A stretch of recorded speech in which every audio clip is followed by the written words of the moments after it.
Kang Faik dan Kang Asa ya udah memberikan waktu. Ini saya share screen ya, punten ya. Oke. Sudah kelihatan? Ya harusnya sudah ya. Oke. Aman. Oke. Assalamualaikum warahmatullahi wabarakatuh.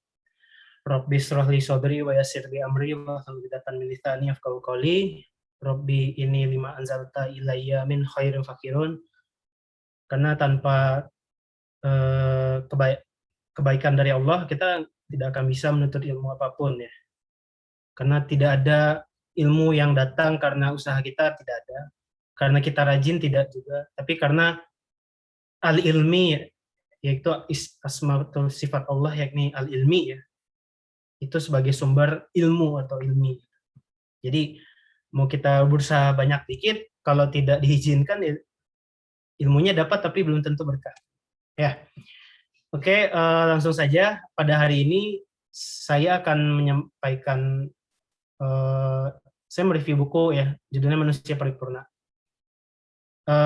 Dari sekian banyak buku yang saya baca, psikoanalisis, psikologi, dan segala macam self-help gitu-gitu, sepertinya ini buku ini yang memberikan dua arah gitu.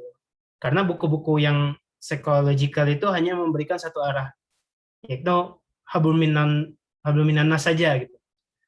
Jadi cuma horizontal, jadi hubungan sama manusia. Tapi kalau entah kenapa Ustaz Riyadi bisa membawakan tidak hanya hablum minan-nas saja, tapi hablum minallah juga dapat gitu.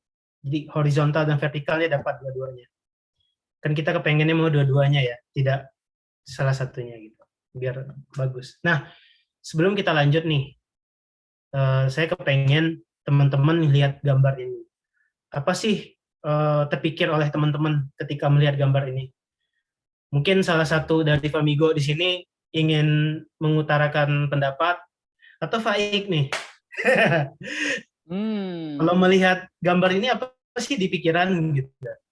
Kalau saya melihat di sini itu ini adalah fase kehidupan gitu ya. Dari awal bayi merangkak terus habis enggak. Ya, benar gak sih? Oh, aku paham. I try to connect but aku tahu ini sepertinya awalnya itu kita itu tidak bisa apa-apa dan terakhir itu kita nggak bisa apa-apa juga akhirnya gitu. Benar gak sih?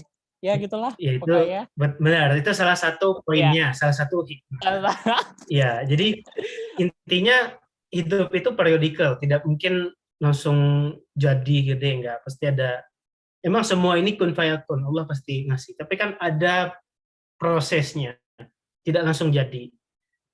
Jadinya Allah tuh dalam dimensi waktu dengan jadinya kita dan pikiran kita, dimensi waktu tuh berbeda gitu. Jadi jangan disamakan misalnya, saat kalau udah lahir brojol gitu langsung dewasa, enggak. Ternyata ada prosesnya. Ada bil hikmah di balik tiap-tiap fase kehidupan itu pasti ada. Tidak mungkin Allah tuh tidak mungkin Allah menciptakan sesuatu itu tidak ada fungsinya atau tidak ada strukturnya. Tidak mungkin. Jadi pasti ada fungsinya. Bahkan sesuatu yang belum tahu atau seakan-akan tidak kelihatan itu tidak ada fungsinya, itu fungsi juga karena dia tidak punya fungsi. Ini agak filsafat sedikit, tapi oke, kita lanjut ya. Tapi yang mau saya sampaikan, kalau kita mau mengambil hikmah di balik dari misalnya kita lihat nih dari merangkak hingga merangkak lagi ke liang lahat gitu, itu semua akan sia-sia kalau kita tidak melihat value di balik ini apa sih. Bahkan kalau kata Buya Hamka, ya kalau kita hanya sekedar hidup saja, ya maaf ya, babi di hutan juga hidup. Gitu. Jadi apa yang bedakan kita dengan babi kan gitu ya. Nah justru itu melalui kalam Allah, yaitu Quran, itu dikasih tahu bil hikmahnya apa aja di balik ini semua. Dari rahim, dari alam ruh malah, di lauh mahfuz itu udah tertulis di alam ruh hingga balik lagi. Oke. Jadi nanti kita akan bahas 7 bab. Jadi saya persingkat 7 bab ini isinya aja. Pesan itu apa? Terus penciptaan manusia diciptain, terus apa fungsinya? Misi dan tujuannya apa? Nah itu berdasarkan Quran lagi dan reproduksinya bagaimana pencipta ya. Kalau bab 3 kayaknya udah ada ayatnya udah banyak lah diulang-ulang lagi ya. Terus yang keempat itu fase kehidupan itu bertahap. Jadi tiap tahapan tuh Quran itu udah suruh kita tadabbur untuk mikir gitu. Jadi udah lengkap di situ. Terus yang kelima, lemah, kuat, lemah ini apa? Ya balik lagi, kita lemah tuh. Dari bayi merangkak nggak bisa apa-apa, keluar aja kita nggak bisa jalan, jerapah aja baru lahir bisa jalan langsung. Itu menandakan kalau emang manusia itu ya di antara spesies tingkat mamalia paling lemah sebenarnya ketika baru lahir. Tapi di situ kita bisa menjadi paling top di ekologi, di ekosistem gitu ya. Nah, hingga nanti sampai ke fase kita kuat, mandiri, nanti akan mandiri terus kita, oh tidak, kita akan tua nanti. Iya kalau umur kita sampai tua. Dan itu fasenya lemah lagi dan akan menunggu Allah jemput gitu ya.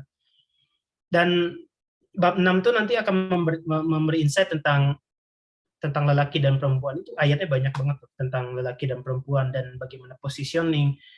Jadi kita nggak usah mikir-mikir, oh yang feminisme barat gitu ya, itu terlalu over ya. Tapi Quran tuh udah lengkap sebenarnya. Nggak usah terlalu nambah-nambahin lagi. Itu udah lengkap banget. Dan nanti setelah Allah ngasih kita misi tujuan hidup di dunia, dah gitu aja. Enggak, Allah juga ngasih bekal nantinya. Bekalnya apa aja? Nah, nanti kita lihat. Oke. Maaf ya, agak banyak tulisan. Tapi saya akan mencoba untuk mengambil benang merahnya. Jadi makrifat itu apa sih? Makrifat itu artinya kenal, gitu. Mengenal. Saya ikut etimologi atau grammatical itu artinya mengenal. Yang kita kenal nih di sini tuh apa? Ya, makanya ada peribahasa siapa yang mengenal dirinya dia akan mengenal Tuhan. Ya, itu benar karena kita ini ciptaan Allah gitu. Nggak usah jauh-jauh kita, oh saya ingin mencari Tuhan gitu kan, kemana-mana gitu kan. Saya mencari ke gunung mana. Belajarin aja apa yang di dalam diri kita gitu. Kita ngomongin sel manusia aja. Kita ngomongin organ aja deh. Itu harusnya jadi ladang tafakur, berpikir kita gitu. Tanpa kita minta, organ ini akan berjalan dengan sendirinya tuh sesuai dengan fungsi masing-masing. Gak mungkin kita berdoa kan ya, besok pagi sampai sore saya ingin berdetak jantungnya 70 RPM, 70.000 RPM gitu. Kita request setiap hari, enggak, tanpa kita berdoa pun udah dikasih gitu loh. Jadi Allah tuh mencintai kita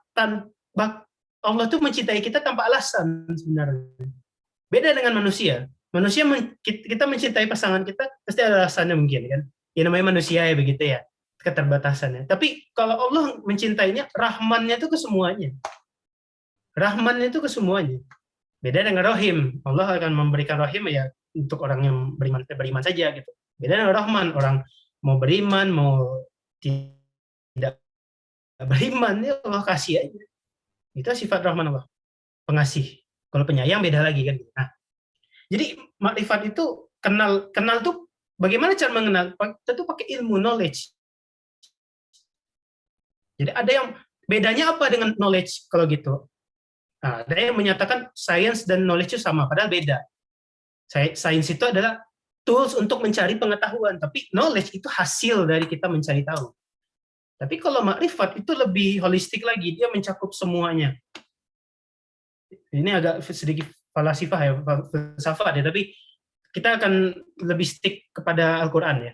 Nah, jadi ketika kita sudah tahu, sudah kenal akan suatu hal, misalnya kita ingin mengenal dengan pencipta kita, biasanya kalau Faik kenal sama pejabat nih, pejabat misalnya Bupati Kediri lah, atau wali kota lah, pasti senang pejabatnya. Waduh, dia kenal sama saya, gitu kan.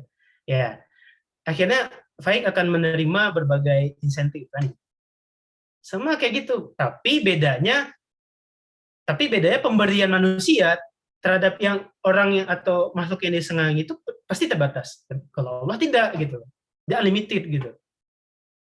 Nah, terus insan itu apa? Insan itu banyak akar katanya banyak. Ins, unnas, annas, bani Adam. Banyaklah grammatical di Quran itu yang menuju kepada manusia. Tapi ternyata beda-beda. Itulah bukti Al-Quran itu justru sastra Arab itu terinspirasi oleh Al-Quran, bukan Quran itu yang dipengaruhi oleh sastra Arab gitu. Kalau ada teman-teman sini yang belajar ilmu nahwu atau sastra Arab ya. Jadi bahasa Arab itu sendiri terinspirasi oleh Quran gitu loh, karena grammarnya Quran itu rich gitu, kaya. Dia grammar itu yang penting akar katanya bisa ke sini, bisa ke sana tanpa mengubah esensinya gitu. Itu hebatnya. Nah, saya akan lebih rinci lagi di slide selanjutnya. Jadi akar kata dari kata makrifat itu artinya mengenal atau arofa. Ketika arofa ini dicari lagi akar katanya makrifat, itu fathah ro-nya tuh, itu artinya tempat tumbuhnya urf. Jadi tempat tumpuan urf itu artinya kerikil yang disusun. Tapi kalau misalnya kerikil ini bertumpuk jadi lebih besar, namanya a'raf, seperti di surah Ar-Rahman gitu ya. Itu tempat yang tinggi artinya. Jadi ketika orang sudah makrifat atau mengenal akan suatu hal, apalagi mengenal Allah misalnya, itu dia udah posisi paling tertinggi. Karena ya tanpa Allah request udah dikasih aja kan gitu kan. Sama kayak tadi analoginya, ketika Faik dikenal oleh Bupati apalagi Gubernur Jawa Timur gitu kan. Faik itu udah sampai tingkatan yang tinggi karena dia sudah dikenal dekat oleh pejabat eselon 4 di daerahnya gitu. Nah, nggak usah ngomongin lagi lah ya, yang penting. Tapi kita kan mencari cinta bukan cinta makhluk, karena cinta makhluk itu pasti ada transaksional dan terbatas. Nanti bupati nggak menjabat, rasa cintanya tidak ada lagi pasti. Tapi kalau Allah tidak ada pensiun rasa cinta. Jadi itu harusnya itu ya, kita nggak boleh mentertawakan, tapi kita harus ini musabah gitu ya. Nah, itu gramatikal kata makrifat atau mengenal. Nah, kalau kata insan, nah ini banyak tadi. Kata insan itu secara akar kata itu dari, saya bukan ahli nahwu ya, tapi saya baca beberapa dalam tafsir Al-Azhar itu merujuk kepada individu, ya, ke Faik sendiri misalnya, atau saya sendiri, itu insan, itu personal. Terus ditarik lagi akar katanya ins, unas, dan nas gitu.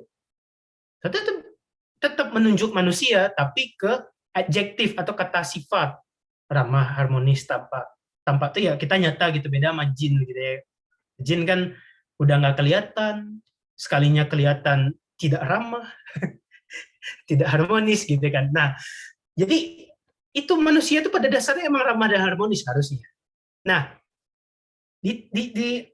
cari lagi derivat dari kata ins tadi, insian, bukan Nisya Sabian ya, tapi insian. Seakar dengan nisyan, itu artinya pelupa.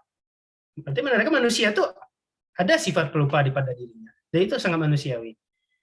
Terus ada dicari lagi akar kata yang lain, derivat katanya nasa, yaitu tergoncang. Emang iya, ada satu segumpal daging yang ada di dalam diri kita yang namanya kolbu, dan itu terguncang kalau yang mukolibal kolub atau yang memegang kolbu itu mau membolak-balikan hatinya. Jadi jangan sampai kita berpikir, oh saya gara-gara saya dia dapat hidayah. Oh tidak sama sekali.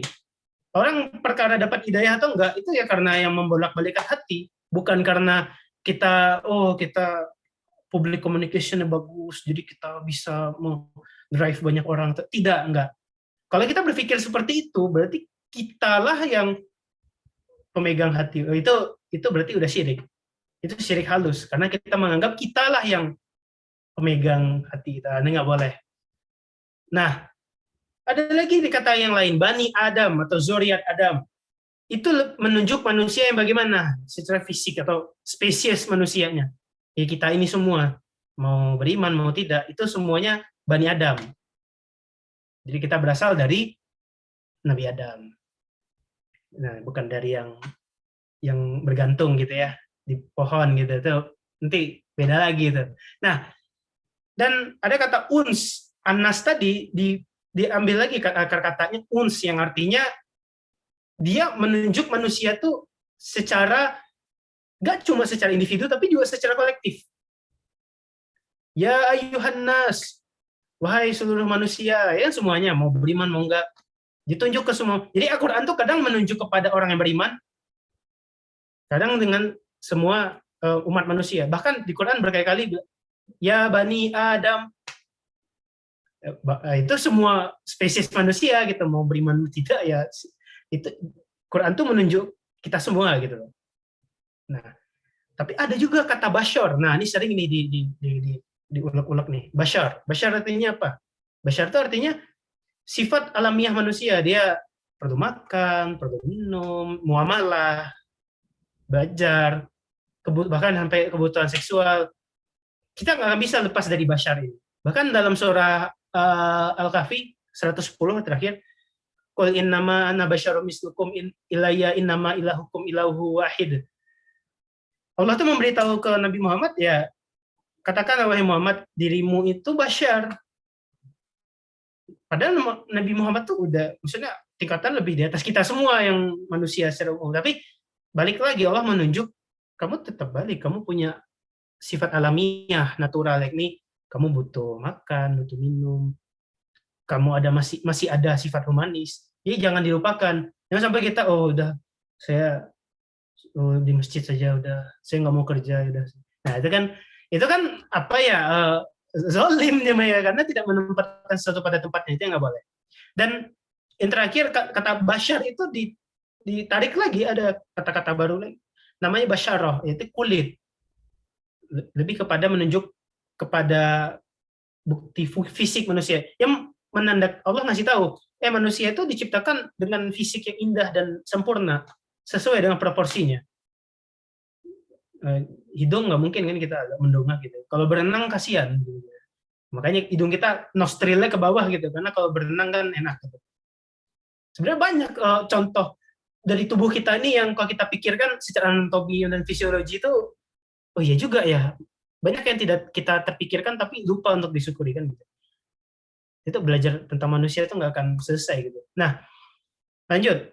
Nah, berarti dari pemaknaan dari makrifatul dan insan tadi, itu tuh kita salah satu ikhtiar kita tuh mengenal hakikat diri kita tuh secara dari jiwa kita, ruh, dari bukti fisik, raga kita.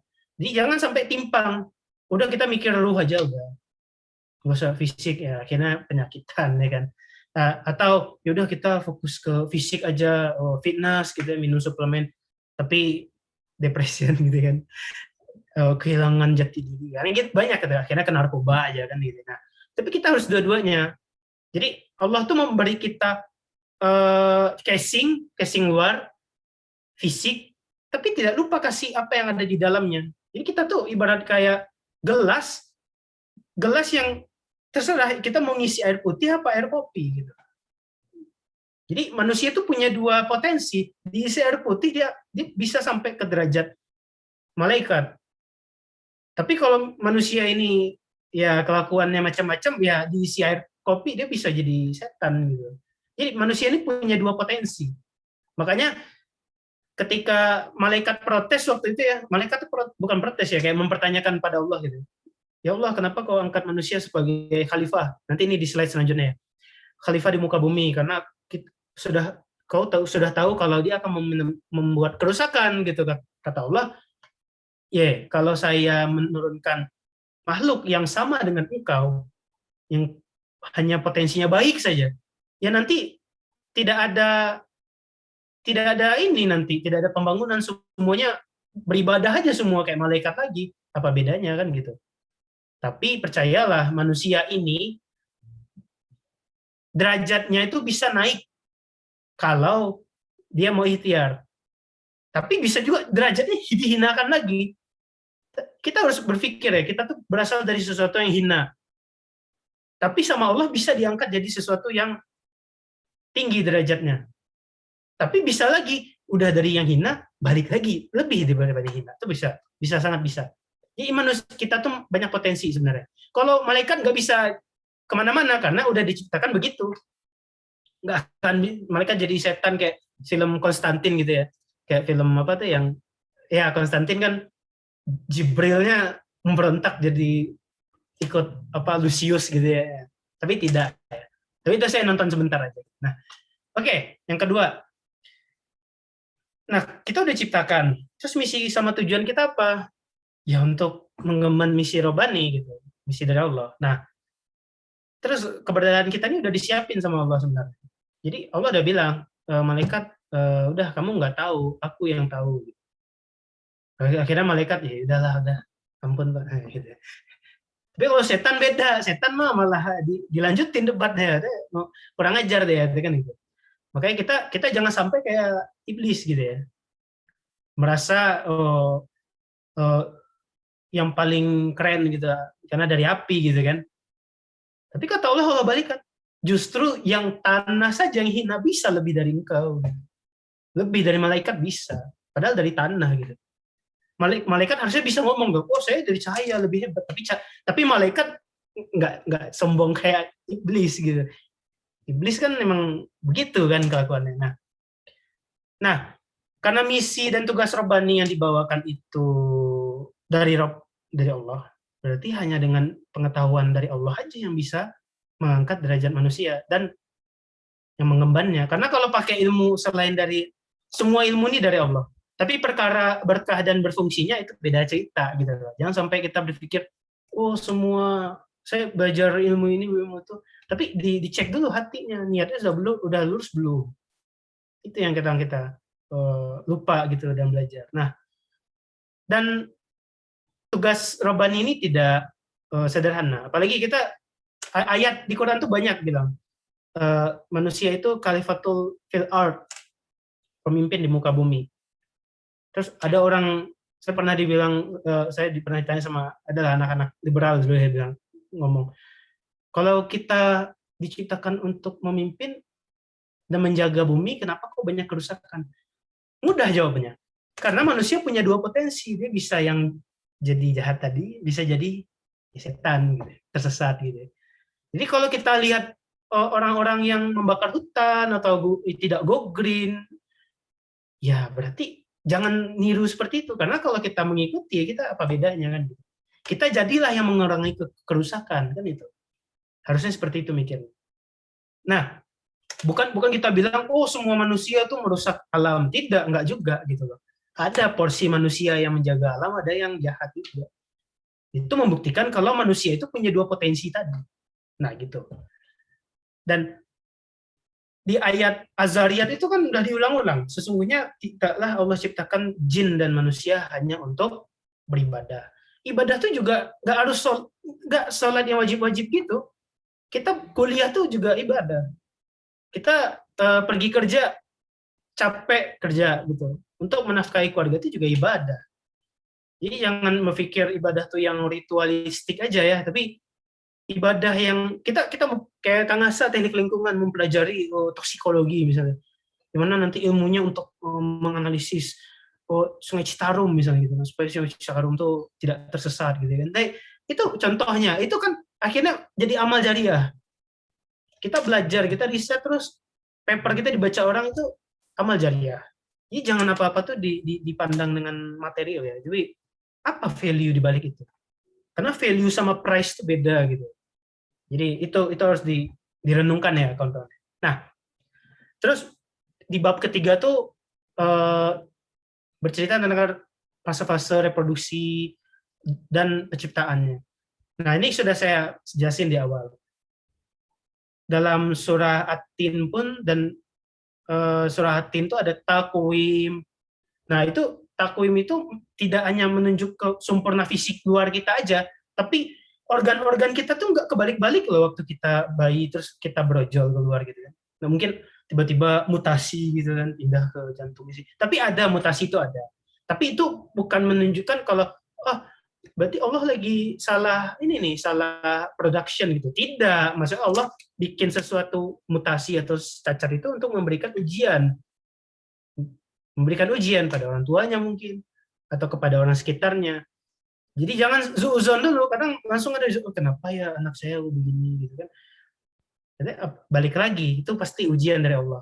Tapi secara umum manusia pasti diciptakan terorganisir. Dari ujung rambut sampai kaki itu terorganisir. Tidak ada manusia yang tiba-tiba ada ekor gitu. Tertukarnya DNA monyet dengan, bukan monyet ya, kuda dengan manusia gitu. Tidak. Secara kodratullah tuh beda coupling. Jadi jangan berpikir jauh ya. Nah, ini mengisyaratkan bahwa setiap makhluk yang tercipta itu memiliki struktur dan fungsi yang ideal. Setiap ada organ tuh, setiap ada struktur pasti ada fungsi. Seperti yang saya bilang tadi, tidak mungkin Allah bikin sia-sia. Ya Allah bikin ini kurang kerjaan, ya Allah kurang ajar nih.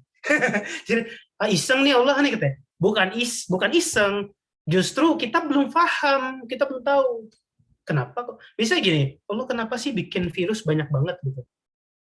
Kalau kita mau cari hikmah di balik itu, oh mungkin supaya peneliti virologi tidak nganggur kali ya, biar ada kerjaan mencari itu ya, produksi vaksin misalnya kan. Jadi pasti ada hikmah. Saya buruk-buruk kondisi pasti ada hikmah. Nggak ada yang sia-sia. Dan ketika kita lihat fenomena alam ini, manusia tuh berbeda-beda ternyata. Tidak hanya di hewan, bakteri, tumbuhan, apapun itu bervariasi bentuknya, rasnya, warna kulit, genetiknya itu beda. Dan ini tidak ada perbedaan di mata Allah, walaupun bentuk luarnya beda. Yang membedakan cuma ketakwaannya. Jadi di dalam surah Al-Hujurat, tidaklah Allah menciptakan manusia terdiri dari laki-laki dan perempuan. Tidak ada yang ketiga ya. Kan biasanya kan male, female, other gitu. Itu nggak ada. Yang ada tuh male, female gitu. Jadi dua ya, jadi laki-laki dan perempuan. Dan Allah menciptakan manusia berbeda-beda supaya untuk saling mengenal. Jadi kalau ada orang rasis atau orang white supremacist tuh kayak di barat ya, yang haters, rasis itu biarin aja, karena mereka nggak ngerti ya masalah jurat gitu, biarin aja. Kasihan soalnya sama mereka, karena mereka tidak mau belajar gitu. Jadi orang rasis itu karena mereka tidak mau belajar, itu aja.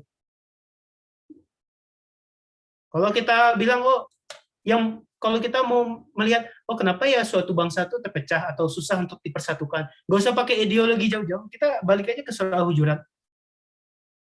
Itu langsung ketahuan, oh iya ternyata tujuan dibikin ada orang Sunda, orang Padang, orang Jawa, itu untuk mengenal satu sama lain.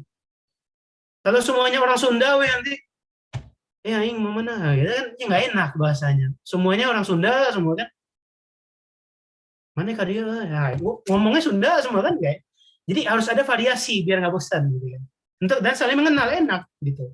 Tidak hanya dari satu. Dan yang membedakan apa? Ketakwaan itu tadi yang ada di dalam diri kita. Nah, ini sedikit quotes dari Bu Helen ya. Jadi dia tuh antropolog dan biologis. Jadi dia bilang di setiap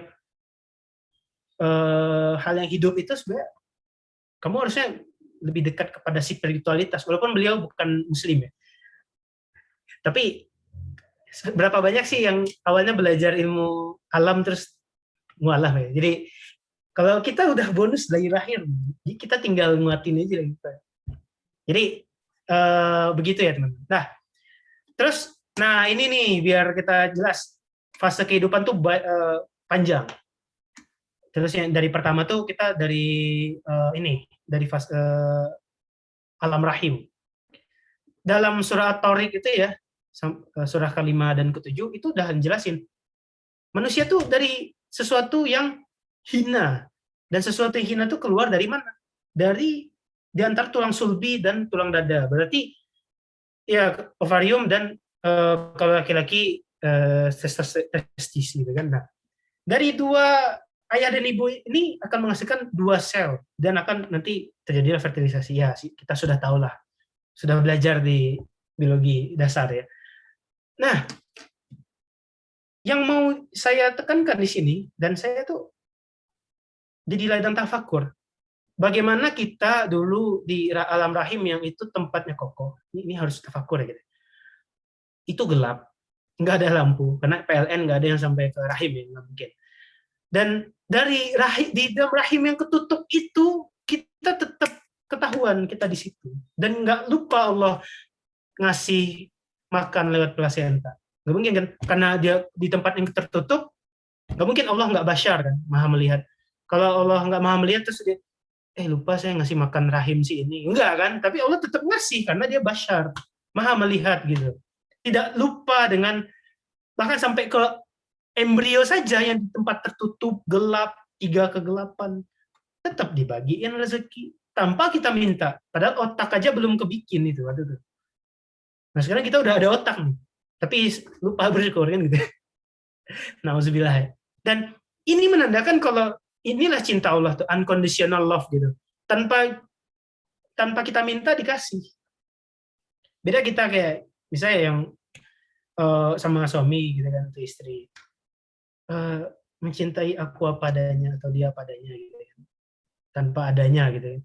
Pasti ada apanya karena cinta makhluk terbatas oleh material dunia gitu. Pasti itulah keterbatasan manusia yang saya jelasin di bab pertama tadi.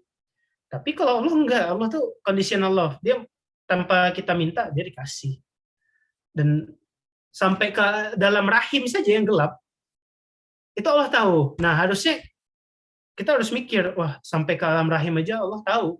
Bagi kalau kita ada orang pelaku maksiat misalnya ke Braga gitu kan, dugem di tempat tertutup. Iya, Satpol PP nggak ketahuan gitu. Tapi sama Allah tahu lah pasti, kalau ketutup gitu kan, pasti ketahuan. Tapi bukan berarti kita itu ya mencela mereka, tidak nggak boleh.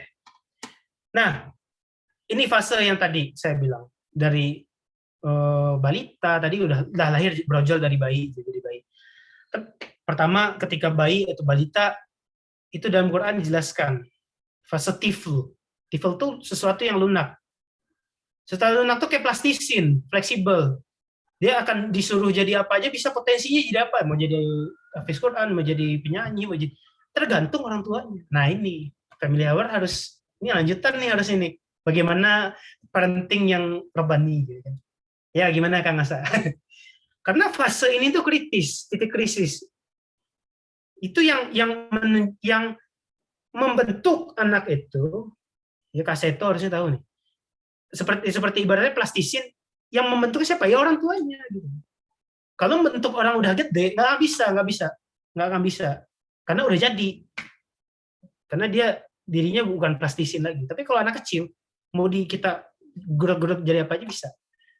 Nah pertanyaannya, apakah sebagai pengasuh sudah tahu arahnya, gitu kan? Nah ini kritik pada orang yang mau jadi parent ya, orang tua dan termasuk saya gitu. Nah, terus yang kedua masuk fase masa kuat, dewasa.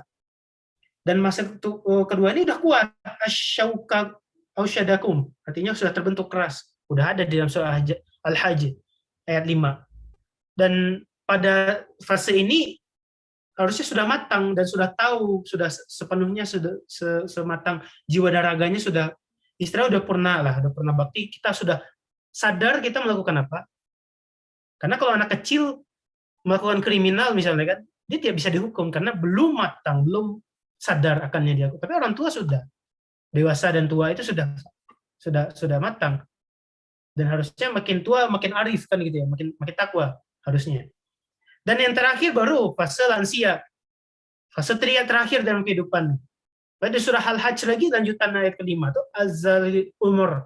Yakni fase di mana emang lupa, dibikin Allah lupa. Pertama dari fisiologi, emang otak ini kalau organ dipakai terus-menerus akan exhaust kan. Expired date-nya ada gitu. Bukan berarti saya bilang organ kita kayak kerupuk gitu ada expired-nya, enggak.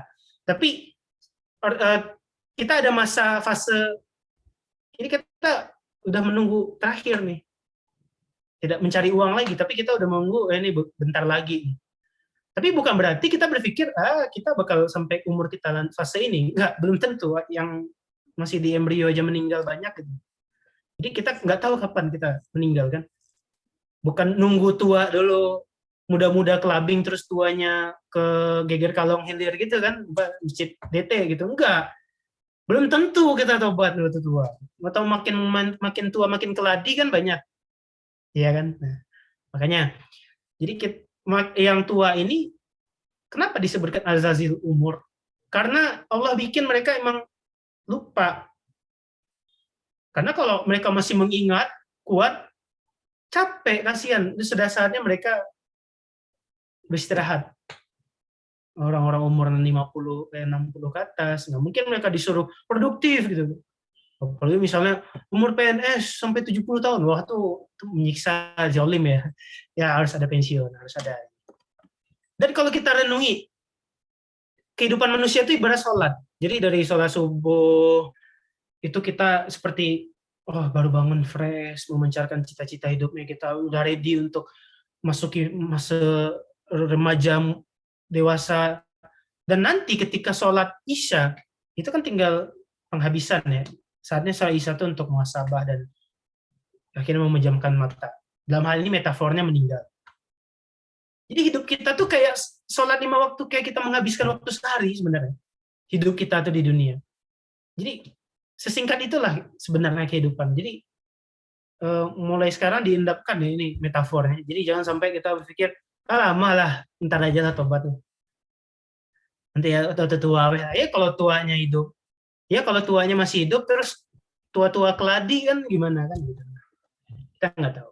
Nah, bab 6 ya kita gini. Nah, singkatnya manusia itu diciptakan dua. Tidak ada yang saya bilang male, female, other gitu ya. Apalagi ya macam-macam lah ya jenis kelaminnya. Ya manusia itu cuma dua. Misalkan. Jadi secara genetik dia kromosomanya laki-laki XY, cewek XX. Tidak ada X yang lain gitu, tidak ada ya. Dengan dua kombinasi ini hanya laki-laki dan perempuan. Secara sains sudah dipatahkan teori laki-laki dan perempuan tuh tidak dua aja tapi lebih transgender atau siapa gitu. Tidak, itu hanya dorongan nafsu sebenarnya. Secara biologis cuma dua, tidak ada lebih. Terus apalagi ada yang bilang, oh ada kok aseksual, jadi dia tidak laki-laki dan perempuan. Itu lebih aneh lagi. Udah sama kayak ubi ya, disetek gitu kan. Ya, tidak, manusia itu lebih sempurna, laki-laki dan perempuan. Dan secara fisiologis, laki-laki dan perempuan itu beda. Kebutuhan juga beda. Dan fungsinya, spesialisasinya beda juga.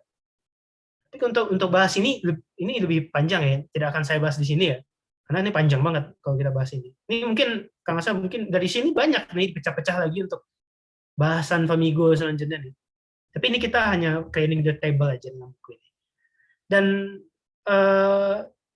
fungsi laki-laki dan perempuan udah jelas dikasih tahu di Quran, di surah Al-Hujurat tadi. Lanjutan dari Allah menciptakan berbagai suku bangsa untuk saling mengenal, dan Allah ciptakan laki-laki dan perempuan sesuai dengan fungsional masing-masing. Saya udah kalau kita mau tadabbur Quran tuh ya nggak akan habis-habis. Pasti ada related dengan ilmu atau kerjaan kita gitu.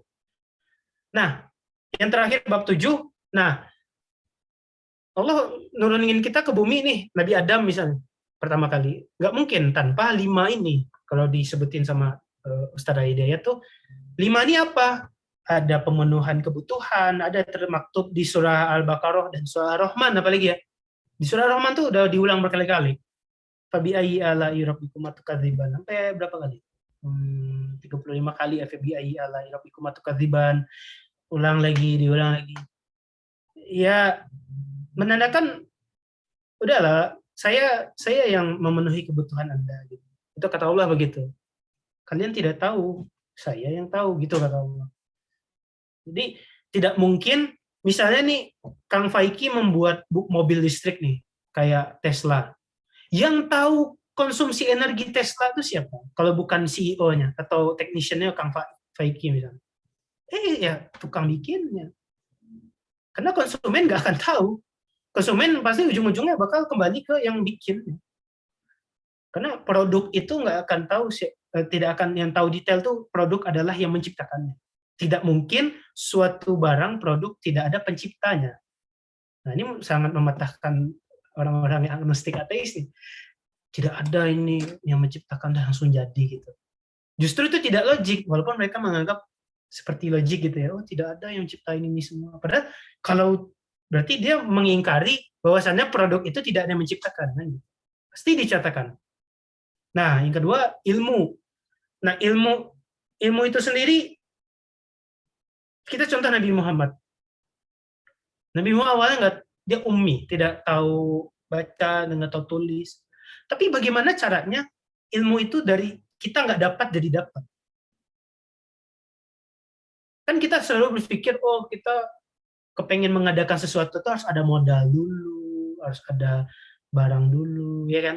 Tapi kalau Allah mau mengadakan sesuatu yang tidak ada tuh bisa. Contohnya ilmu. Kita pandai baca tulis alfabet tuh kan awalnya kan kita di rahim tidak tahu. Atau di sini ada yang dari rahim udah belajar buku SBMPTN gitu ya. Nanti kalau udah SBMPTN baru udah tinggal enggak kan. Awalnya kita dari ketidaktahuan dulu menjadi tahu gitu. Yang nge-provide itu atau mengizinkan kita untuk menerima itu ya Allah lagi gitu. Udah termaktub di surah Al-Insan dan Al-Alaq gitu.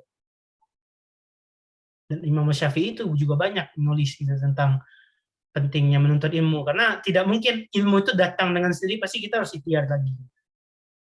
Tidak langsung ujuk-ujuk jadi, kita harus usaha juga gitu. Tapi percayalah, untuk ilmu itu masuk dan mudah kita paham dan amalkan, kita terima, itu kalau bukan karena kita rajin, tapi karena Allah aja yang mau izinin, bukan karena kita rajin, enggak. Boleh jadi kita udah prof nih, udah PhD, waktu udah tua, Alzheimer, lupa sama ilmunya. Itu menandakan ilmu itu titipan. Kalau mau Allah ambil aja. Terus juga di bekal Romani yang nomor 3, petunjuk yang benar dan lurus. Ihdinas siratal mustaqim, udah diulang berkali-kali. Terus perhatian dan perawatan, Ar-Rahman lagi itu banyak. Terus perlindungan di surah Ar-Raf dan surah Hijr juga. Sebenarnya banyak nih, kalau saya buka semua di sini tabayunnya tuh tadaburnya nggak akan selesai ya. Tapi nanti kita masuk ke sesi tanya jawab aja biar kita enak kayak gitu ya. Dan penutup, jadi Ustaz Hidayat tuh kepengen kita merenungi dan tafakur tiap-tiap fase kehidupan kita tuh, kita nih flashback deh, kita ngapain aja sih dari dulu. Terus nggak usah jauh-jauh nyari guideline, karena di Quran udah ada semua, tinggal ditadaburi saja, tinggal diambil dikorek ayat-ayat yang berhubungan dengan profesi teman-teman yang di Famigo, atau nggak usah profesi lah, misalnya ibu rumah tangga atau bahkan anak-anak, itu banyak. Tinggal kita mau tadaburi saja. Tafakur itu artinya dipikirkan. Jadi sekian itu aja teman-teman bil hikmah kita pada malam hari ini. Wabillahi taufiq wal hidayah. Wassalamualaikum warahmatullahi wabarakatuh. Waalaikumsalam warahmatullahi wabarakatuh. Oke. Sebentar. Nah, ini Faik laptopnya error. Saudara Faik, di mana sekarang? Oke. Ya, teman-teman semua, untuk teman-teman Famigo yang hendak bertanya terkait materi kita di pagi hari ini. Oh, ini dia. Di malam hari ini. Ini ada Faik, saya jadikan co-host. Siap. Ya, yang hendak bertanya kepada Kang Azri. Iya, boleh banget. Silakan kembali mengendor. Mohon maaf ya teman-teman sekalian ya. Ada ketergandaan ini sampai itu tidak akan menghancurkan acara kita ya tentunya.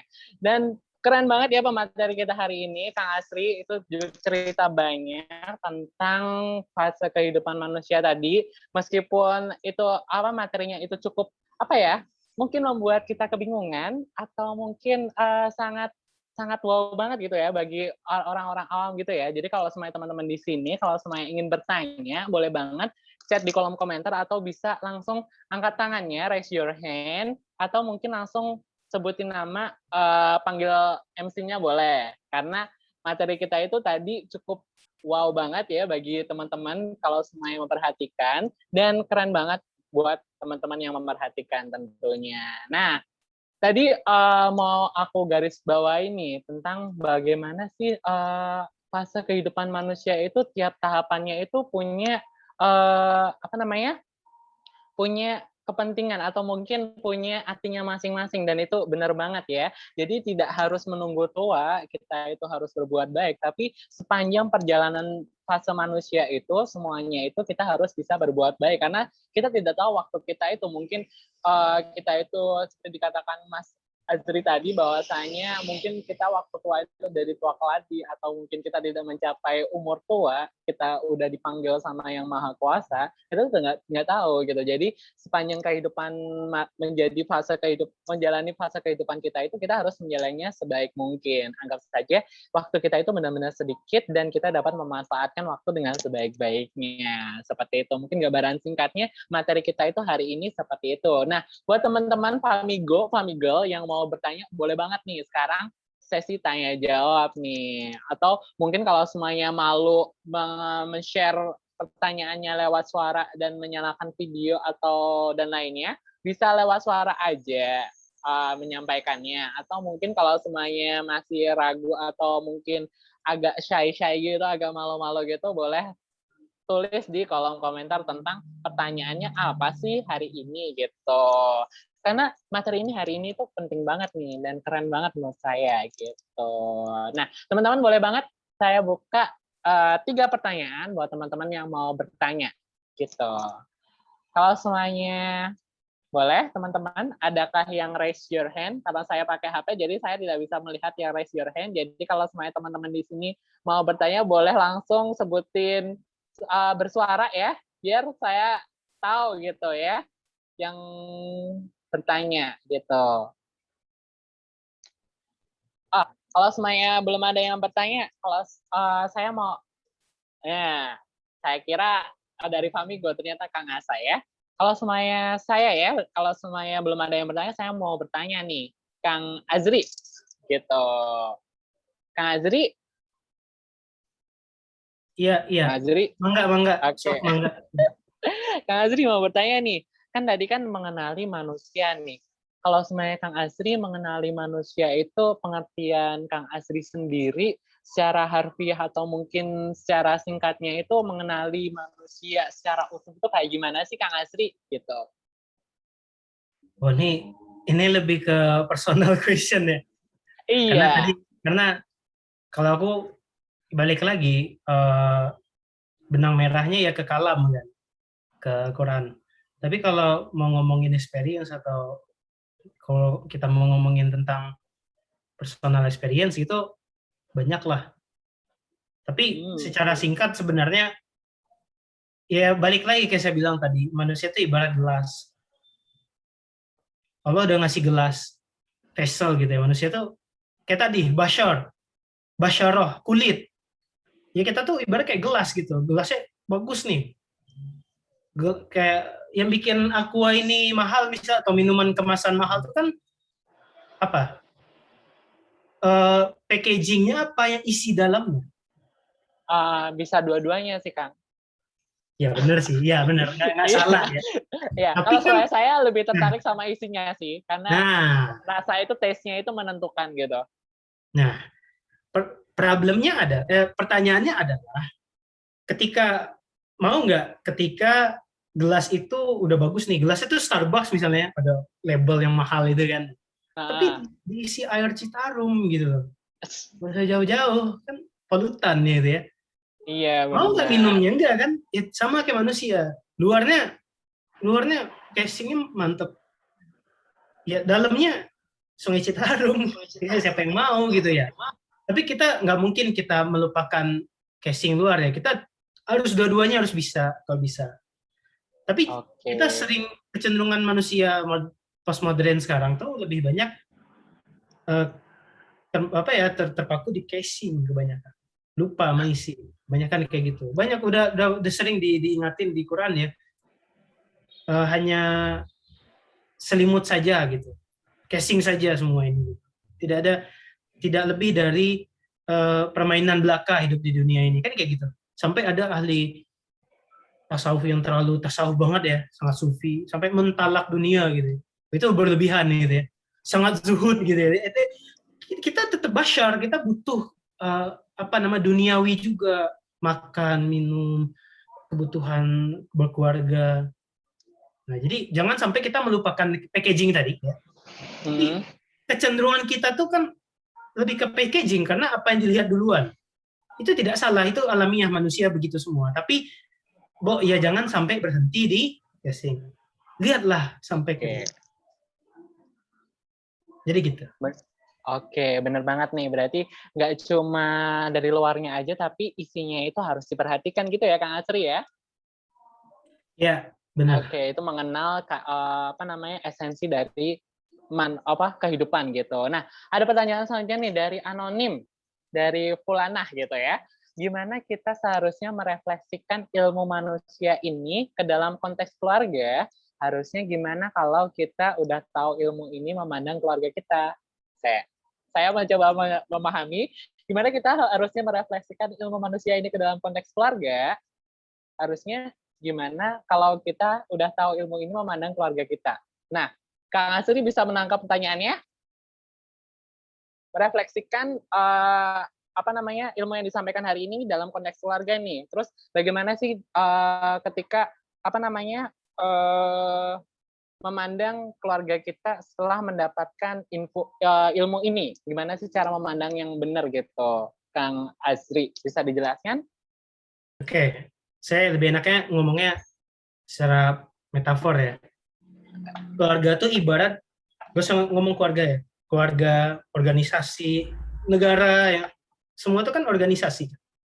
Keluarga, contohnya satuan organisasi terkecil dalam negara itu apa? Keluarga kan gitu. Keluarga. Bukan RT RW ya, karena RT RW beda lagi, itu terdiri keluarga-keluarga. Tapi unit kecilnya itu dalam berkeluarga, bernegara, berkeluarga negara itu ada keluarga gitu. Nah, ibaratnya negara itu kayak tubuh kita. Ada organ, ada sel. Nah, keluarga itu ibarat kayak sel jantung contohnya, atau sel hati. Kalau misalnya sel ini atau unit terkecil keluarga ini kanker, maka seluruh organ-organ yang lainnya akan ikut-ikutan kanker. Makanya jangan heran suatu negara itu kok kenapa negara ini tidak lurus, tidak kok kacau ya negara ini gitu. Justru harus balikkan ke diri sendiri lagi, jangan menyalahkan pemerintah karena unit terkecil dari pemerintahan ya keluarga. Makanya saya berhenti untuk menyalahkan. Jadi coba kita lihat, refleksikan diri lagi. Kondisi masyarakat sekarang yang begini, masyarakat kok begitu, udah bahlul sekarang. Justru lihat lagi bagaimana refleksinya ke kita. Kita udah sampai di mana kualitas kita. Saya tidak bilang semua orang buruk gitu ya, kita yang baik gitu. Justru orang yang kayak gini bahaya juga nih. Nah, nggak boleh karena sudah memblok, tidak mau lagi belajar yang lebih baik lagi gitu. Jadi seperti itu Teh. Jangan sampai mikir kita sudah ada ilmunya, terus kita susah untuk mempraktikannya. Justru tidak ada ilmu yang mudah, justru maupun ilmunya nggak ada yang mudah, apalagi prakteknya. Semuanya riadoh, harus riadoh lagi. Riadoh latihan maksudnya. Oke. Nah, benar banget nih sebelum kita merefleksikan kepada orang lain atau mau membenahi kepada orang lain, kita itu harus bisa membenahi diri sendiri dulu ya. Kita itu harus bisa menilai diri kita sendiri sebelum kita itu menilai orang lain dan membantu orang lain. Seperti itu ya mungkin ya Kak Azri ya. Iya. Oke. Nah, pertanyaan selanjutnya. Bentar, tadi ada yang nanya. Ini sepertinya anonim juga ya, tidak mau disebutkan namanya ya. Mau nanya, tapi barusan join, hehe. Apa bedanya isi buku sama kajian beliau ya? Serekomendasi itu kah? Gitu. Buku yang dibawakan tadi adalah Manusia Paripurna yang oleh Ustadz Hadi Hidayat. Itu bedanya apa sih sama kajian beliau? Apakah sangat direkomendasikan untuk dibaca atau gimana sih Kang Azri? Boleh cerita Kang Azri gitu. Nah, saya nggak bilang kalau tipe belajar listening dengan visual itu satu sama lain buruk ya. Tapi kalau orang itu punya tipe belajar yang berbeda-beda. Ada dia hanya mendengar, ya kan? Dengar kajian aja, dengar ceramah umum, ceramah ilmiah.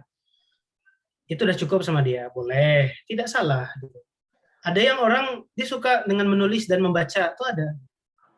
Jadi sebenarnya sih tidak merekomend harus baca bukunya, tidak. Kalau nyaman hanya dengan mendengar dan dapat esensinya itu lebih baik gitu. Saya juga termasuk orang yang listening. Saya lebih suka mendengar langsung. Tapi saya lebih menikmati pemikiran orang ini dari tulisannya. Karena kalau orang nulis, dia tuh ketahuan kualitasnya. Iya kan? Kalau kita lihat orang komen di internet tuh, itu menunjukkan kalau komennya jelek ya, itu menunjukkan kualitas dirinya kayak gitu loh. Nah itu kalau di internet tuh nulis-nulis Twitter yang ngeri gitu ya, yang kotak-kotakan gitu. Berarti kita jangan seperti itu. Tapi kalau ada tulisannya atau berbentuk buku termaktub dalam tulisan, kenapa tidak kita coba untuk mengambil intisari? Karena gini ya, beda antara daya baca dengan minat baca.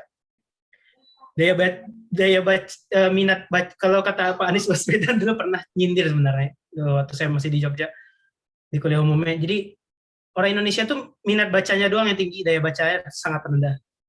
Karena baca komen gitu ya. Tapi daya untuk menganalisis atau mengendapkan bacaan atau tulisan itu tidak ada.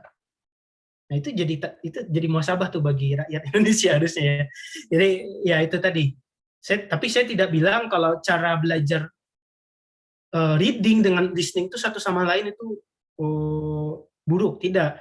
Kalau dua-duanya boleh, kenapa tidak? Atau salah satu nyaman. Listening saya lebih nyaman listening, Kang. Boleh. Saya lebih nyaman reading, membaca banyak literation, boleh.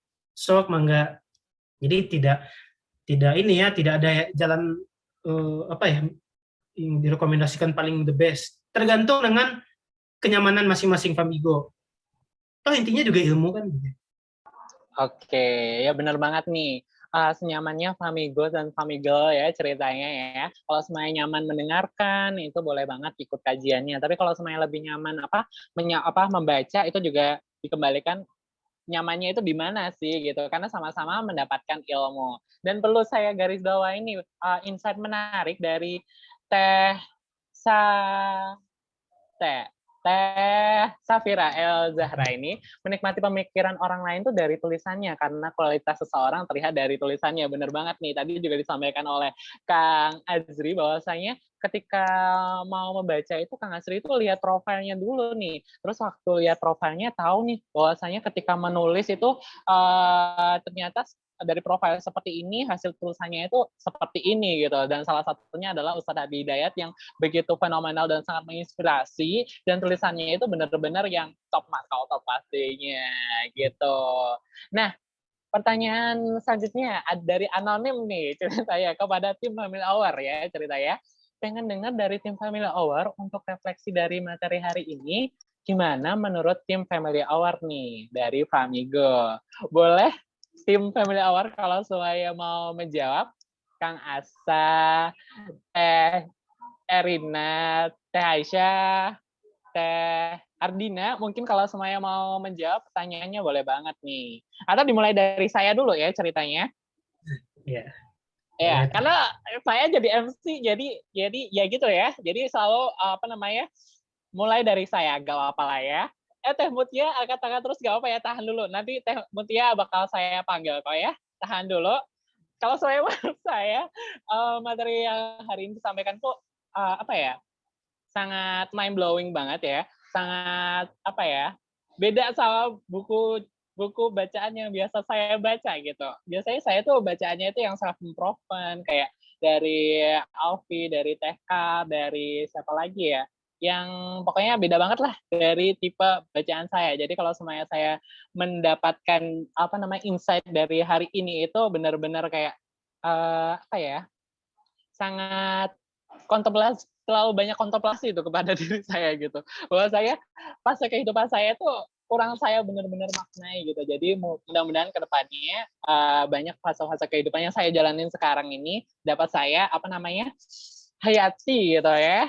Tentunya bersama Family Hour dan rekan-rekan Famigo semuanya gitu. Nah, boleh banget dari teman-teman Family Hour yang lain boleh bercerita insight-nya? Boleh banget. Saya. Oke, Kang Asa boleh. Oke. Kalau menurut saya hal paling mungkin poin utama ya, salah satu poin penting dari materi malam hari ini adalah tadaburnya. Jadi kita perlu bisa nih ngajak keluarga itu mentadaburi setiap proses dalam hidup keluarga. Kayak tadi kan manusia dari fase lemah jadi kuat, jadi lemah lagi. Keluarga juga mungkin kayak gitu ya. Mungkin ada teman-teman yang keluarganya saat ini sedang dalam kondisi kurang beruntung, mungkin kena banjir, mungkin kena bencana, kemudian suatu ketika bisa survive lagi, kemudian ada ujian lagi. Nah, nilai agar kita ini bisa mengambil hikmah, bisa mentadaburi proses itu, hal yang perlu dimiliki keluarga, teman-teman. Karena itu yang bikin keluarga itu jadi terus belajar dan bisa saling menguatkan dengan cara tadi mentadaburi proses hidup kita dalam keluarga. Kemudian kalau hubungannya tadi soal bekal robbani ya kan dari kasih tahu sama Famigo, Kang Azri tadi di sini ya. Ada berapa tadi? 5 ya, 5 bekal robbani. Ya. Nah, 5 bekal robbani ini bisa menjadi landasan awal kita mungkinnya di keluarga ini buat ngingetin gitu bahwa kita tuh udah dikasih bekal-bekal yang berharga ini gitu ya oleh Tuhan, oleh Allah di sini. Nah, oleh karenanya kita bisa mengajak keluarga itu untuk memahami nih bekal-bekal apa aja yang sudah disiapkan agar kita ini bisa memanfaatkan bekal itu untuk hidup dalam keluarga. Ilmu tadi kan ya, petunjuk, hidayah, ada perhatian, perlindungan. Nah, bekal-bekal yang udah Allah provide ke kita ini menjadi bekal kita buat yang kita manfaatkan dengan baik bersama keluarga. Itu mungkin 2 insight dari Asa.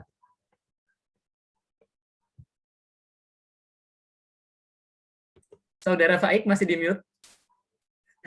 Di unmute dulu, Faik. Maaf ya. Ya. Oke, keren banget ya. Penjelasan dari Kang Asa beda banget dengan saya ya. Tentunya ya benar ya. Kualitas dari apa yang dibaca, apa yang ditulis itu emang beda banget gitu. Jadi memang saya itu menangkapnya seperti itu dan Kang Asa menangkapnya seperti itu. Nah, karena kita dibatasi waktu nih ceritanya Kang Asri, seharusnya jam 9, tapi ini materinya itu sangat menarik banget, jadi kita lebihin lagi biar teman-teman di sini mendapatkan materi yang wow banget juga dari Kang Asri tentunya ya. Nah, ada pertanyaan terakhir nih ya, sebelum kita menutup agenda kita. Dari Teh Mutia tadi udah raise hand, tapi dari tadi belum saya panggil-panggil. Teh Mutia boleh disampaikan nih. Pertanyaannya apa sih Teh Mutia, boleh disampaikan? Teh Mutia? Teh Mutia apakah masih ada di sana? Oh, masih unmute. Oh, admin di ini. Mas, Kang Asa, maaf. Ya, enggak, silakan kepada Saudari Tia. Mutia, iya, boleh. Assalamualaikum. Waalaikumsalam. Aku mau nanya nih, kan judulnya manusia paripurna ya. Kalau paripurna dalam KBBI itu artinya lengkap ya. Benar nggak ya? Iya. Jadi aku mau nanya, mungkin sederhana sih. Pertanyaanku cuman, bagaimana sih kita menjadi manusia yang benar paripurna tuh? Gitu. Apa saja yang kita harus lakukan biar kita jadi paripurna? Entah di mata Tuhan, entah di mata manusia. Kita aja ya. Terima kasih. Terima kasih Teh Mutia. Silakan Kang Asri. Pertanyaannya ini adalah impian dari semua orang sebenarnya. Semua orang ingin mencapai makom ini, masalahnya. Tapi masalahnya bukan masalah ya. Maksud saya solusinya adalah Allah udah ngasih nih di Quran udah ada semuanya. Tinggal kita tadaburi, balik lagi. Kita kepengen apa? Misalnya tadi ingin bersyukur tentang kesehatan kita. Dibuka lagi, ditadaburi lagi ayat-ayat tentang pengorganisasi organ-organ tubuh kita yang kayak tadi surah At-Tin tadi, takwim, dari kata terorganisir di organ-organ itu. Kalau kita ingin mensyukuri, oh saya mendapatkan organ yang lengkap, tidak setengah-setengah diciptakan, itu dalam hal bersyukur saja. Belum kita misalnya dalam hal seperti tadi guideline, kalau misalnya tentang balita, tentang bayi, kita nggak usah pusing-pusing kenapa sih bayi ini atau balita ini ribut mulu kan. Ada kalau di Inggris itu fase adolescence atau anak-anak. Dalam artian adolescence itu sebenarnya secara grammar itu masa-masa yang terlalu aktif gitu. Karena dia masih mencari, dia masih fleksibel sekali, seperti ibarat plastisin saya bilang tadi metafornya. Jadi kalau plastisin mau dibentuk itu bisa jadi apa aja. Pertanyaannya, Yang membentuknya gimana? Pembentuknya berarti orang tuanya kan. Misalnya ibu misalnya, ibu sebagai madrasah pertama bagi anak-anaknya. Sudah sampai mana madrasah bagi anak-anaknya? Itu pertama. Itu bagi yang ntar mau jadi ibu ya, jadi ibu-ibu muda gitu ya. Udah sampai mana dulu persiapannya. Jadi jangan sampai, kan saya ini sih patut apresiasi bagi teman-teman yang banyak tuh sekarang itu yang kemana-mana ikut workshop tentang kajian pranikah, bla bla bla gitu kan. Saya tidak apa ya, seperti ada orang-orang yang apa ya tidak setuju, ini ngapain sih apa-apa workshop pranikah bla bla bla. Emang itu perlu, penting. Tapi ada yang lebih penting, orang lupa ilmu parenting kan. Jadi jangan sampai nikah tok gitu. Habis itu kan setiap kan punya anak kan. Nah, ilmu parenting tuh udah ada sebenarnya dalam Quran gitu. Dari surah yang salah satunya yang kita bahas dari fase lemah tuh, fase balita tadi. Dari fase tifu atau lunak atau lemah. Nah, itu udah dikasih gambaran emang bayi itu seperti itu, dan tergantung siapa yang membentuknya, berarti orang tua kita lagi. Nah, jangan nyalahkan kualitas anak, kenapa bisa gedenya begitu. Terus kita kepengen anak yang udah gede ini jangan salah gaul, jangan narkoba. Nggak akan bisa karena dia udah keras fase tadi di fase dewasa itu ya. Fase dewasa yakni fase setelah fase tifel balita udah fase purna yakni fase dewasa. Udah nggak plastisin lagi kalau dewasa tuh, udah firm, dia udah terbentuk. Jadi mau kita suruh dia berubah jadi siapapun, dia akan tetap menjadi jati diri dia itu. Karena seyogyanya jati diri dia terbentuk saat ini, yang menjadikan Faik seperti ini, Kang Asa seperti itu, saya seperti ini, itu karena fase sebelumnya. Karena ini berantai, nggak mungkin orang tiba-tiba langsung dewasa kayak gitu. Karena ada proses. Dan tiap-tiap tahapan proses itu pasti mempengaruhi satu proses ke proses lainnya gitu. Nah, ini nggak bisa kita setengah, kita hanya tapi percayalah Teh Mutia dan teman-teman Famigo lainnya, manusia itu tidak permanen total yang kayak sangat firm tadi, enggak. Pasti ada satu titik manusia atau titik stasioner itu manusia akan berubah pasti. Tidak mungkin manusia itu permanen, mungkin. Pertanyaannya, berubah jadi bentuk apa? Gitu. Pertanyaannya itu. Jadi tergantung kita lagi gitu. Karena kalau udah fase dewasa, sudah fase yang terbentuk tadi, sesungguhnya kita udah punya kesadaran akan diri sendiri harusnya gitu loh. Jadi harusnya nggak ada orang lagi yang berpikir melakukan kriminal atau apa. Terus ketika melakukan hal-hal yang belum baik atau salah atau kriminal, terus banyak yang ngomong, oh saya sedang tidak sadar atau gimana, atau saya tidak tahu akan hal ini. Sebenarnya harusnya sudah tahu gitu, karena udah purna gitu. Kecuali kalau anak kecil kan mau dia nakal, mau dia bergelontangan kemana-mana karena dia belum purna, baik dari fisik maupun akal. Nah, jadi kita harus paham tiap-tiap fase time zone kita tuh dari mana sekarang. Sama kayak istilah umur itu hanya angka. Memang benar, karena dewasa itu tidak selalu mengikuti angka atau umur, tidak selalu. Ada orang yang udah berumur pun ya masih kayak kanak-kanakan gitu. Tapi ada orang yang belum tua tapi dia udah cepat, untuk wise-nya itu lebih cepat. Pertanyaannya kita udah di mana nih gitu. Itu pertanyaannya. Jadi Teh Mutia tadi ngasih pertanyaan, saya balikin lagi supaya refleksi lagi ya gitu ya. Jadi pertanyaan Teh Mutia itu sebenarnya pamungkas ya. Jadi semua orang ingin ke fase itu sebenarnya, ke fase yang benar-benar ya sudah total gitu. Saya sampai situ belum sama sekali. Tapi percayalah, kita jangan sampai jadi potensi yang tadi, yang diisi dengan air kopi yang hitam tadi, jangan. Tapi diisilah dengan yang baik-baik aja gitu. Kita bawa gelas, diri kita tuh kayak gelas gitu, bawa kemana-mana. Tinggal kita ngisinya maunya apa gitu. Jadi jangan kita bilang, oh saya terisi gelas saya oleh hal-hal buruk. Tapi yang memegang gelas itu siapa? Kita kan gitu. Yang bawa filter itu siapa? Kita. Ya. Jadi kita yang pegang kesadaran penuh itu kita. nggak usah bingung lagi, oh bagaimana caranya saya supaya tidak bingung dalam memegang ini. Ya balik aja ke tadaburi aja Quran. Jadi Quran jangan hanya dikejar khotam doang ya, jangan ya. Khatam boleh sehari one day one juz itu bagus kalau kekejar. Tapi lebih baik dan ngena, coba kita sama tafsirnya. Tafsir Ibnu Katsir tuh bagus. Nah itu tuh pasti ngena banget.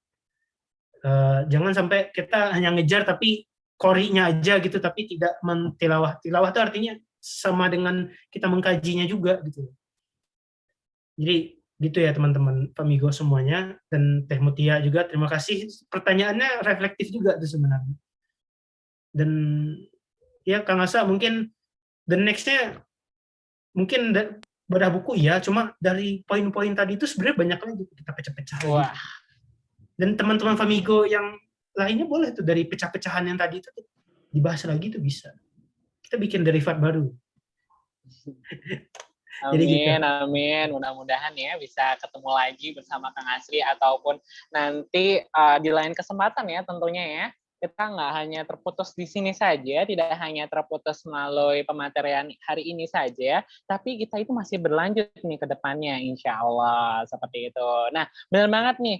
Setiap fase kehidupan itu harus dimaknai karena itu apa ya namanya ya, berantai gitu ya. Jadi kalau semuanya kita mau memasuki fase kehidupan lansia, dewasa, itu akan terpengaruhi oleh fase sebelumnya ya, waktu masih kecil dan lain-lain gitu. Jadi ya pokoknya waktu tadi keren banget sih pertanyaan tadi.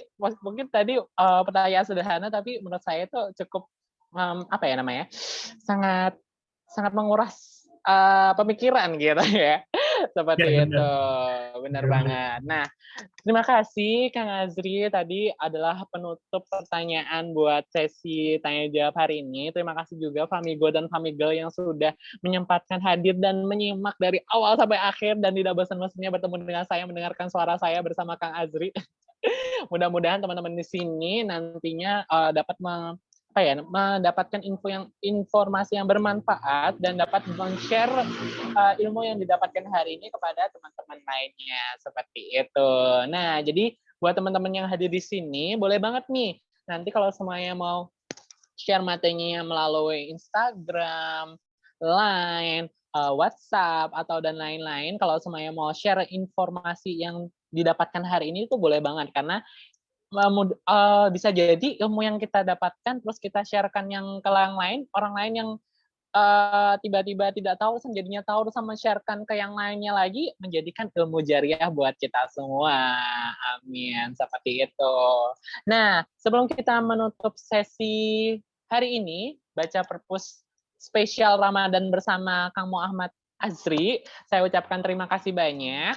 Saya Muhammad Satrijawa Faikasna, mohon maaf apabila ada salah kata dan perbuatan, dan sebelum kita menutup, alangkah baiknya kita dokumentasi terlebih dahulu ya, kita foto bersama, boleh. Boleh semuanya dinyalain kameranya, teman-teman semuanya, dan nanti setelah pengambilan foto, jangan kemana-mana ya, karena ada pengumuman penting yang akan disampaikan oleh Teh Aisyah. Teman-teman di sini boleh banget dinyalain kameranya. Kalau semuanya belum menyalakan kameranya, kalau saya belum toto itu bahasa Indonesianya apa? Merapikan diri, mempersiapkan diri, boleh banget menyiapkan diri terlebih dahulu. Nanti biar pas foto-foto biar kelihatan glow up gitu ya. Jadinya semuanya itu terlihat kameranya itu pada wow gitu ceritanya ya. Oke, boleh semuanya menyalakan kamera. Teh Novia, Teh Rahmatul Husna, Teh Anadiah. Oke, Kang Ade Irmayanti, Teh Rifda, Teh Hani Solihah, Teh Putri, Teh Dia, saya absenin satu-satu nih yang belum menyalakan ya. Teh Erina, Teh Mariza, Teh Sofi, Teh Safira, Teh Dita, Teh Natsir, Teh Na, oke. Oke, saya absenin lagi. Jangan kemana-mana ya, ini belum selesai nih ceritanya ya. Jadi teman-teman di sini boleh dinyalakan kameranya karena kita mau ambil sesi foto bersama gitu. Biar semuanya itu kelihatan gitu, biar saya tuh nggak kelihatan ngomong sendiri gitu deh dari tadi ya. Boleh dinyalain kameranya terlebih dahulu. Oke. Saya nggak kan melihat fotonya Teh Erina tiba-tiba ya awal laki-laki muncul gitu ya ceritanya. Nggak apa-apa. Gak apa-apa, Teh Herina ya. Berarti Kang Erina ya ceritanya. Oh, boleh kalau semuanya mau ngajak ibunya boleh Teh Sonia. Oke, halo Ibu. Iya, boleh. Nggak perlu malu-malu. Ini kan ceritanya kita kan Famigo ya, semuanya itu berkeluarga gitu ceritanya. Jadi nggak apa-apa kalau semuanya mengajak orang sebanyak-banyaknya itu nggak apa-apa ya. Kita tunggu 1 menit lagi ya. Oke, 1 menit lagi. Ayo Teh Banyak kelamaan kayaknya. Nadia. Oh ya, kelamaan. Oke, boleh. Dalam hitungan ke-10 ya. Ya, 1, 2, 3, 4, 5, 6, 7, 8, 9, 10. Oke. Jadi kalau supaya nanti saya bilang hitungan ketiga semuanya berpose ya, berpose wow mungkin, enggak deh, formal dulu. Saya lama ya ngomongnya ya, tapi nggak apa ya. Saya lama ya biar kelihatan agak banyak. Jadi foto saya ada 2 nih ceritanya ya. Boleh hitungan ketiga tahan posisi 3 detik ya. 1, 2, 3. Oke, bentar, sabar ya semuanya, sabar. Oke. Saya. Oke, lagi. Boleh. Gaya bebas. Gaya yang seheboh mungkin boleh kok, boleh. Nggak harus formal amat juga boleh ya. Boleh ya. 1, ya karena tangan saya cuma 1, jadi saya 1 aja ya ceritanya. 1, 2, 3. Oke, makasih banyak ya atas dokumentasinya. Oh, teman-teman jangan kemana-mana dulu karena ada informasi penting yang akan disampaikan oleh Teh Aisyah. Kepada Teh Aisyah, saya persilahkan. Oh ya, cek. Bismillah. Kedengaran ya? Ya, kedengeran. Oke. Aman. Oh iya, buat teman-teman Famigo semuanya yang ada di sini, kalau kalian mau baca buku tapi nggak sempet atau mau diskusi buku yang udah pernah di-sharingkan atau pernah dibaca, bisa banget ke Perpus Rumah FH. Nah, nanti bisa hubungin Famin Beruang yang ada di grup WhatsApp kalau yang sudah masuk. Terus kemudian bisa banget ngisi link yang nanti bakal saya share di chat ya. Oke. Nah, jadi untuk teman-teman yang udah pernah baca buku dan mau jadi pemateri kayak salah satunya Kak Azri, bisa banget ngisi link yang udah saya share yang ada di chat Zoom ini. Udah gitu aja sih Kak Azri. Oke. Kok Kak Asli? Saya Mbak. Oh ya, Kak MC-nya, Mbak. Faik. Oh, itu aja yang mau disampaikan ya? Nggak apa-apa. Kak Asli kalau Oke. saya mau jadi MC nanti ya boleh banget ya hubungi saya ya nanti. Oke, boleh. Nah, selanjutnya nih teman-teman kalau semuanya kan mungkin di sini ada yang tidak bisa join dari awal dan ingin mendapatkan